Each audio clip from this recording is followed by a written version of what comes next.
Hello dear students, আশা করি তোমরা সবাই ভালো আছো। তবে বিভৎস গরম পড়ছে, গরমের মধ্যে আশা করি তবু সবাই যথেষ্ট কষ্টের মধ্যে আছো।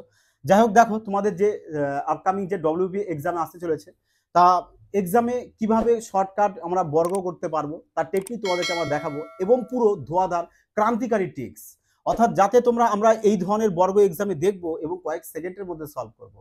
দেখো, বিভিন্ন অঙ্ক করতে গিয়ে কিন্তু আমাদের বর্গটা আসেই। আর আজ তোমাদের টোটাল বর্গের নিজোড় দেখিয়ে দেবো যে বর্গ আমরা কিভাবে কয়েক সেকেন্ডের মধ্যে অনায়াসে সলভ করতে পারি। আর যদি তোমাদের ক্লাসটি ভালো লেগে থাকে তবে একটি কথা বলবো, চ্যানেলটিকে শেয়ার করতে কিন্তু ভুলো না, এটুক তোমরা অবশ্যই করবে। দেখো, চলো এবার তাহলে দেখো, প্রথমে কি দেখবো আমরা, যে 102, যদি 102-এর বর্গ করতে তাহলে কি দেখবো, তাহলে আমরা বুঝবো। দেখো, দুটো জিনিস তোমরা ফলো করবে। যদি 100 দেয়, আচ্ছা চলো এদিক দেখো, ডাইরেক্ট একবারে দেখো, একবারে চলে আসবে। তোমরা বলো এখানে 100 থেকে কত বেশি হয়েছে, এটা 100 থেকে কত বেশি হয়েছে আমাদের, 100 থেকে 2 বেশি হয়েছে না। 100কে বেশ ধরছি আমরা, যখন দেখবে 100-র কাছাকাছি আছে সে 100 থেকে একটু বেশি থাকতে পারে কিংবা কম থাকতে পারে। মানে যে যার বর্গ করতে দেব, দেখবো ওটা কার কাছাকাছি আছে, আমাদের 100-র কাছাকাছি আছে না 50-এর কাছাকাছি আছে, সেটা দেখবো আমরা। তা দেখবো এখানে এটা 100-র কাছাকাছি আছে। তা বলো 100 থেকে কত বেশি আছে, তার মানে 100 থেকে আমাদের 2 বেশি আছে। তার মানে যদি 100 থেকে 2 যেটা বেশি থাকবে না, সেই বেশিটার বর্গ করব। তাহলে 2 আছে, তাহলে বলো 2 এর বর্গ কত হয়, 2 এর বর্গ আমরা জানি 4 হয়। তা অবশ্যই তোমরা সবসময় এটা 2 ডিজিট করে লিখবে, অর্থাৎ 04 লিখবো। শুধু 4 লিখলে হবে না, 04 লিখবো। এবার বলো 100 থেকে যেহেতু 2 বেশি হয়েছে না, 100 থেকে 2 বেশি হয়েছে, তাহলে কি করব আমরা, এর সাথে আরো 2 অ্যাড করে দেবো। তাহলে 102 এর সাথে আরো 2 অ্যাড করলে কত হয়ে যাবে আমাদের, 104 হয়ে যাবে। এই নাও তোমাদের বর্গ চলে আসলো। কি বললাম বোঝা গেল? আর একবার রিপিট দেখে নাও, 100 থেকে কত বেশি, 2 বেশি। তাহলে যে 2 বেশি, ওই 2 এর আমরা বর্গ করেছি, কত হয়েছে আমাদের, 04। 2 এর বর্গ আমরা জানি 4 হয়, তাহলে ওটাকে 2 ডিজিটে লিখতে হয়। তাহলে 2 এর বর্গ কত হচ্ছে আমাদের, 04 হয়ে গেল। এবার 100 থেকে এটা কত বেশি হয়েছিল আমাদের, 2 বেশি হয়েছিল। এর জন্য কি করছি আমরা, আরো 2 বাড়িয়ে দিয়েছি। তাহলে 102 এর সাথে আরো 2 বাড়ালে 104 হয়ে যাবে। এই যে আমাদের 104, আর এই টোটাল হয়ে গেল তাহলে আমাদের 102 এর বর্গ। ক্লিয়ার হলো? চলো সেম দেখো নিচেরটা, এটা বলো 100 থেকে কত বেশি হয়েছে আমাদের, 3 বেশি। তাহলে কি করবো আমরা, 3 এর বর্গ করবো। 3 এর বর্গ কত হয় আমাদের, 9 হয়। এবার সবসময়ের জন্য আমাদের কি করতে হবে, 2 ডিজিট লিখতে হবে। তাহলে 100 থেকে যেহেতু 3 বেশি হয়েছে না, তাহলে কি করবো আমরা, এর সাথে আরো 3 বাড়িয়ে দাও। তাহলে 3 যেহেতু বেশি, আরো বাড়িয়ে দেবো। তাহলে 103 এর সাথে যদি আরো 3 বাড়িয়ে দিই, তাহলে আমাদের চলে আসবে 106। এই নাও প্রপার বর্গ তৈরি হয়ে গেল। লাগলো কিনা মজা? যদি মজা লাগে তো চ্যানেলে লাইকের 22 ভরিয়ে দাও, যেন দেখি চ্যানেল লাইকে ভরে গেছে। চলো এবার পরেরটা দেখো, বলো এখানে কত আছে, 100 থেকে কত বেশি, 4 বেশি। তাহলে যদি 100 থেকে 4 বেশি হয়, তাহলে কি করবো আমরা, 4-এরই বর্গ করব। 4-এর বর্গ কত হয় আমাদের, 16। সরি, 4-এর বর্গ কত হয় আমাদের, 16। লিখলাম 16, এটা 2 ডিজিট আছেই, তার কোনো জিরোর জন্য অ্যাড করার দরকার নেই। এবার 100 থেকে যদি এটা 4 বেশি হয়েছে, তাহলে এর সাথে কি করব আমরা, আরো 4 বেশি করে দেব। তাহলে 104-এর সাথে আরো 4 বেশি যোগ করে দিই, সরি, তাহলে কত হয়ে যাবে আমাদের, 108 হয়ে যাবে। ব্যাস, তাহলে এই নাও বর্গ কমপ্লিট। চলো এবার নেক্সট পরেরটা দেখো, পরেরটা তাহলে কত হচ্ছে, এটা তোমরা নিজেরা বলো যে এটার বর্গ তাহলে কত হবে। এটা তোমাদের জন্য থাকছে, তোমরা অবশ্যই কিন্তু এটা করে কমেন্টে জানাবে। চলো এবার দেখবো যে এগুলো তো 100 থেকে বেশি ছিল না, তাহলে যদি 100 থেকে কম থাকে তাহলে আমরা কিভাবে করব, তাই না? প্রশ্ন তো এটাও থাকতে পারে তোমাদের মনে, না? যে সাপোজ ধরো 92 থাকলো, তাই না, 92 থাকছে কিংবা 93 থাকছে, তাই না, যা মন চাই থাকতে পারে। কিংবা দেখা হলো তোমাদের 96 থাকছে, থাকুক, কি ক্ষতি। তাহলে চলো তাহলে এগুলোরও বর্গ করে দেখি। দেখো 100 থেকে কম আছে না, তা যদি 100 থেকে কম থাকে তাহলে কি করব বলো, 100 থেকে কত কম আছে আমাদের, 100 থেকে 92 আছে, কতটা কম আছে, 8 কম আছে। তাহলে আমরা কি করব, 8-এর বর্গ করব। বলো 8-এর বর্গ কত হয় আমাদের, 64, তাই না? 8-এর বর্গ সবাই তো জানোই অবশ্যই, 8-এর বর্গ হয়ে যায় 64। তাহলে লিখেছি 64। এবার বলো 100 থেকে কত কম হয়েছে এটা, 100 থেকে আমাদের 8 কম হয়েছে, তাহলে কি করব আমরা এর থেকে না আরো 8 কমিয়ে দেব। বলো তাহলে 92 থেকে যদি আরো 8 কমিয়ে দিই তাহলে কত চলে আসছে আমাদের 4, আর ওইদিকে হচ্ছে আমাদের 8, এই নাও 84 হয়ে গেল। তাহলে টোটালটা বর্গ কমপ্লিট আমাদের। ক্লিয়ার হলো? আর একবার ভালো করে দেখে নাও। বলো 100 থেকে কতটা কম? 8 কম। তাহলে 8 এর বর্গ করলে কত হয়? 64। তাহলে যেহেতু 100 থেকে 8 কম হয়েছে, তাহলে কি করবো আমরা এর থেকে আরো 8 কমিয়ে দেব। তাহলে 92 থেকে আরো 8 কমালে কত হয়ে যায় আমাদের? 84 হয়ে যায়। তাহলে টোটাল বর্গ তোমাদের কমপ্লিট হয়ে গেল কয়েক সেকেন্ডে। চলো এইভাবে তোমরা তাড়াতাড়ি করো, আরো তাড়াতাড়ি কয়েক সেকেন্ডের মধ্যে তোমাদের বর্গ কমপ্লিট হয়ে যাবে। তাহলে বলো 100 থেকে এটা কত কম হয়েছে? 100 থেকে 93 আছে, কত কম? আমরা জানি 7 কম। তাহলে 7 এর বর্গ কত হয় আমাদের? 49 হয়। 7 এর বর্গ 49 লিখলাম। তাহলে 100 থেকে যদি 7 কম হয় তাহলে কি করব আমরা এর থেকে আরো 7 কমিয়ে দেব। তাহলে 93 থেকে আরো 7 কমাই কত হয়ে যাবে আমাদের? 93 থেকে যদি আরো 7 কমিয়ে দিই তাহলে চলে আসবে 6 আর এদিকে 8, 86। তাহলে এই নাও টোটালটার বর্গ চলে এসছে আমাদের। ক্লিয়ার হলো?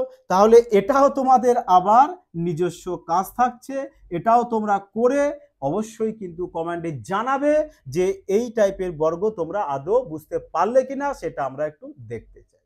চলো এবার অন্য টাইপগুলো দেখে নাও। দ্বিতীয় টাইপটাও দেখে নেব এবার।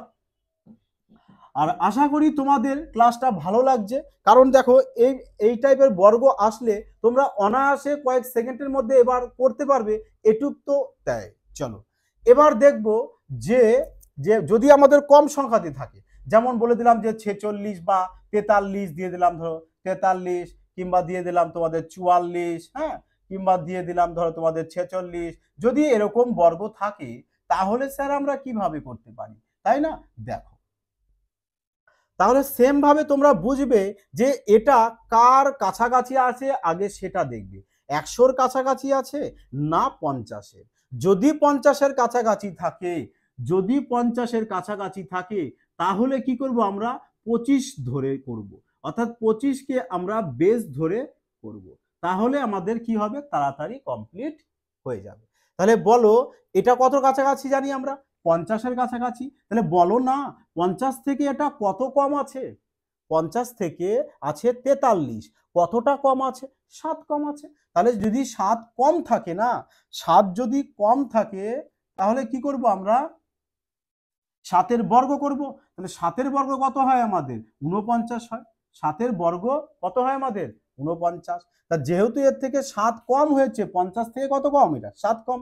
তাহলে এবার কি কত বেস ধরতে বলেছিলাম তোমাদের? 25। তাহলে 25 থেকে আমরা কি করব? যে 7 কম হয়েছে ওই 7টা 25 থেকে বাদ দিয়ে দেব। তাহলে বলো 25 থেকে 7 বাদ দিলে কত হয়ে যাচ্ছে আমাদের? 8, এখানে 1, তাহলে কত হয়ে গেল? 18। এই নাও তাহলে 43-এর বর্গ তাহলে আমরা পেয়ে যাচ্ছি কত? 1849। ক্লিয়ার হলো?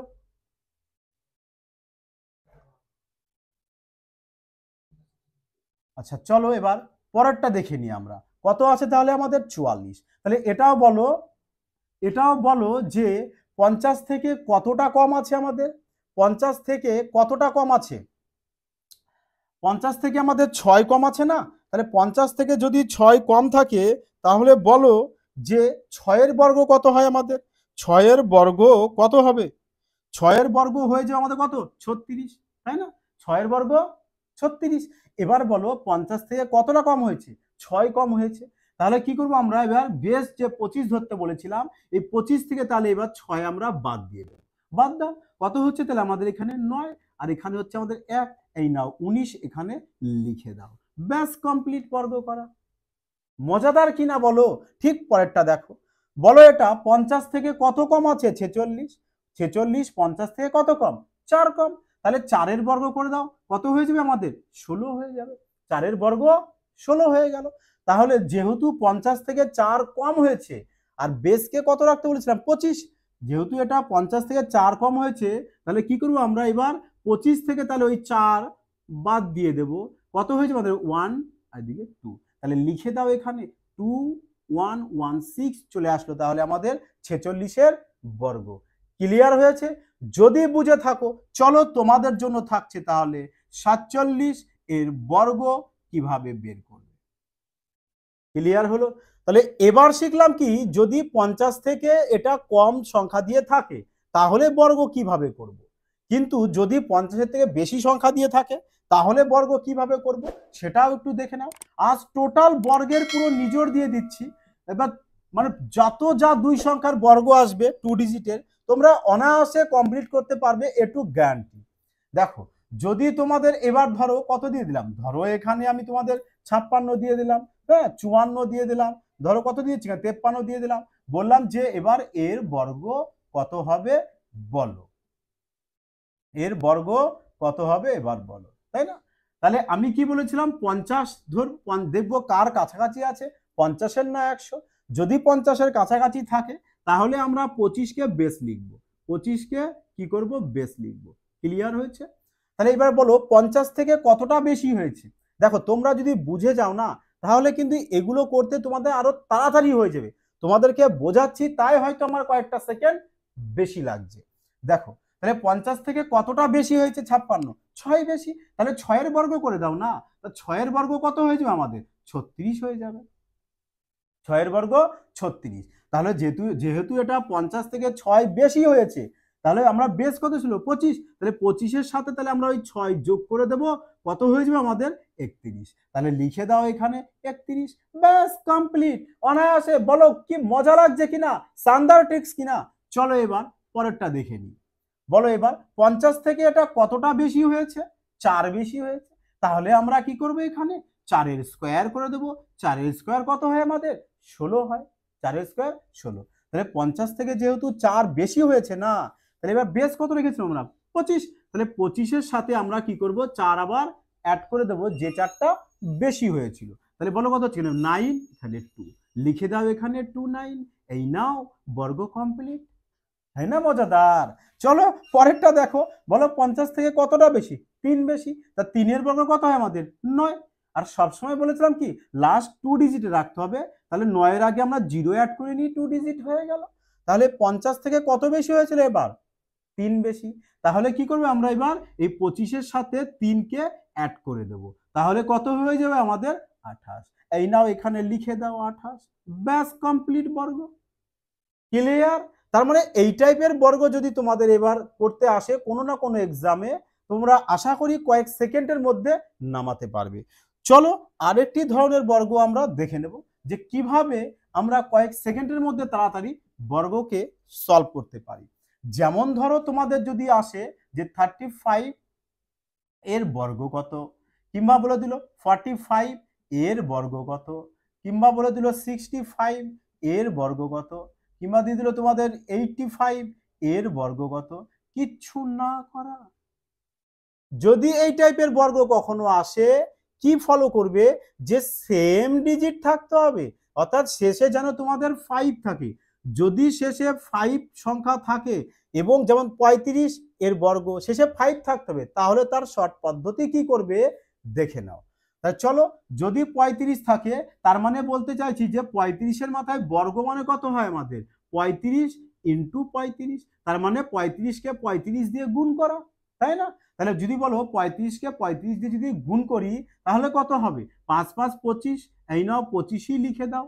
এইবার এখানে যে সংখ্যা থাকে তার পরের সংখ্যা নিতে হয়, অর্থাৎ এই সংখ্যার সাথে 1 অ্যাড করে দিতে হয়। তাহলে বলো 3 আর 1 যোগ করলে হতো 4, 4-এর সাথে তাহলে এবার 3 গুণ করে দাও, 3 4 12, এই বর্গ তাহলে পেয়ে গেলাম আমরা। বোঝা গেল? তার মানে কি বলতে চাইছি, শেষে যে সংখ্যাটা থাকবে এর মাঝখান দিয়ে দাগ টানবে। তাহলে এখানে কত আছে 5, 5-এর বর্গ করেছি 25, 5-এর বর্গ 25। এইবার আগে যে সংখ্যা থাকবে 3 আছে না, তাহলে 3-এর পরের সংখ্যা কত হয় 4, 3-এর পরের সংখ্যা 4, তাহলে 4-এর সাথে 3 গুণ করে দাও, 3 4 12। ক্লিয়ার হয়েছে? ঠিক দেখো এটাও মাঝখান দিয়ে দাগ টেনে দাও। 5-এর বর্গ কত হয় 25, লিখে দাও 25। এবার কত আছে এখানে 4, তাহলে 4-এর পরের সংখ্যা কত হয় আমাদের 5, তাহলে 4 5-এ কত হয়ে যাবে 20, ব্যাস লিখে দাও 20। তাহলে এটাও করো, মাঝখান দিয়ে একটা দাগ টেনে দাও, তাহলে 5-এর বর্গ কত হয় আমাদের 25। এবার বলো 6-এর পরের সংখ্যা কত হয় আমাদের 7, তাহলে 6 আর 7 কি করবো গুণ করে দাও, 6 7 কত হয়ে যায় 42। হ্যাঁ না মজাদার, বলো তুফানি এনে দাও যদি মজা লাগে তো। আর আশা করি মজা তো লাগবেই। এরকম ক্রান্তিকারী ক্লাস পেতে গেলে তোমাদের ফিউচার ব্রাইট ইনস্টিটিউটের সাথেই কিন্তু যুক্ত থাকতে হবে। এবং তোমাদের এক্সামে ম্যাথ কিভাবে কয়েক সেকেন্ডের মধ্যে ম্যাথ সলভ করতে পারো তার কিন্তু টেকনিক তোমাদের আমরা প্রিভিয়াস ক্লাসে কিন্তু দেখিয়ে দিয়েছি, যে ম্যাথ কিভাবে করতে হয়, কিভাবে ম্যাথ কয়েক সেকেন্ডের মধ্যে করতে হয়। তোমাদের রিসেন্ট যে কেপি এক্সামে কোশ্চেন এসেছিল ম্যাথসে, ওই সমস্ত অঙ্ক কয়েক সেকেন্ডের মধ্যে ইউ ধাজিয়া উড়িয়ে যাবে। কয়েক সেকেন্ড লাগবে ম্যাথ করতে। ম্যাথ করতে কখনো মিনিট লাগে না, কখনো মিনিট লাগে না, লাগে কি সেকেন্ড, সেকেন্ডের ব্যাপার ম্যাথ। চলো তাহলে এখানে বলো 5 বর্গ কত হয়ে যাবে 25, আর এখানে আছে 8, তাহলে 8 পরের সংখ্যা কত 9, তাহলে 8 আর 9 এবার গুণ করে দাও, 8 9 চলে আসবে কত 72, ব্যাস অ্যান্সার কমপ্লিট। তাহলে এতটাই ইজি আমাদের স্কোয়ার করা। আজকে তোমাদের টোটাল স্কোয়ার করা দেখালাম। আশা করি তোমাদের ক্লাসটা ভালো লেগেছে এবং তোমরা বুঝতেও পেরেছো। আর যে দুটো তোমাদের বাড়ির জন্য দেওয়া হলো তোমরা কিন্তু অবশ্যই কমেন্টের মধ্যে জানাবে অ্যান্সার করে যে কি তোমাদের অ্যান্সার এসেছে। যাই হোক, যদি ক্লাসটি ভালো লাগে তবু অবশ্যই বলবো চ্যানেলটিকে সাবস্ক্রাইব করে অল নোটিফিকেশন করে রেখো, এবং হ্যাঁ, বন্ধুদের মধ্যে শেয়ার করতে ভুলো না। পুরো চ্যানেলের লিঙ্কটাকে পুরো সব জায়গায় ছড়িয়ে দাও, যাতে সবাই এই ধরনের ক্লাস দেখে এক্সামে সিলেকশন নিতে পারে। ম্যাথস কাকে বলে, কয়েক সেকেন্ডের মধ্যে কিভাবে সলভ করতে হয় তার টেকনিক কিন্তু প্রিভিয়াস ক্লাসে দেখানো হয়েছে। যাই হোক, তোমরা ক্লাসটিকে দেখে নিও এবং সুস্থ থেকো, ভালো থেকো। জয় হিন্দ বন্ধুরা।